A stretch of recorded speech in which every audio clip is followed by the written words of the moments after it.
Bien-aimés, vous n'êtes pas sans savoir que l'on ne naît pas chrétien ou, plus précisément, enfant de Dieu.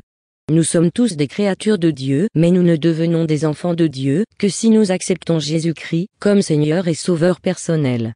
En d'autres termes, en venant dans ce monde, nous nous retrouvons d'emblée sous la domination du malin.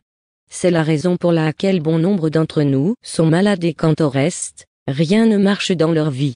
À l'époque de mon ignorance, je ne savais rien de ce que l'on appelle la fidélité.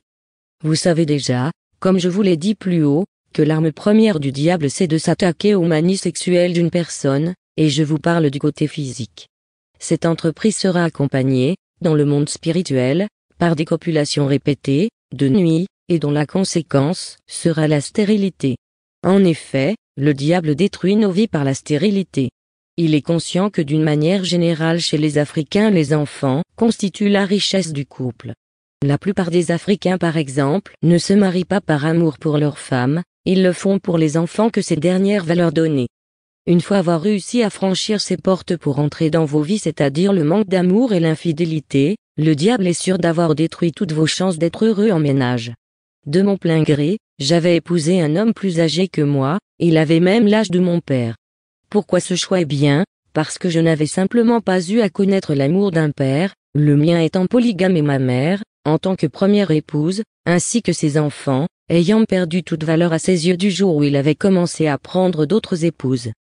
Comme je n'avais pas épousé une personne du même âge que moi, il m'avait semblé tout à fait normal et je le pensais réellement que je le trompe. Je ne vous conseillerais pas de suivre mon exemple, vous qui lisez ce livre, car Dieu n'aime ni l'adultère ni l'impudicité. Ne vous saisissez pas du prétexte de la différence de couleur ou de celle d'âge parce que nous tous autant que nous sommes, portons en nous l'humanité. De fait, nous n'avons pas le droit de nuire à autrui sous prétexte qu'il est originaire d'un autre continent, ou parce qu'il a une couleur différente que la nôtre ou alors, parce qu'il est originaire d'une autre tribu. Ne faites pas aux autres que ce que vous ne souhaitez pas que l'on vous fasse. Conséquence de mes actes, aucun de mes bébés n'a survécu. Tout s'est terminé, toujours, par des avortements et des fausses couches, voilà comment le diable détruit nos vies.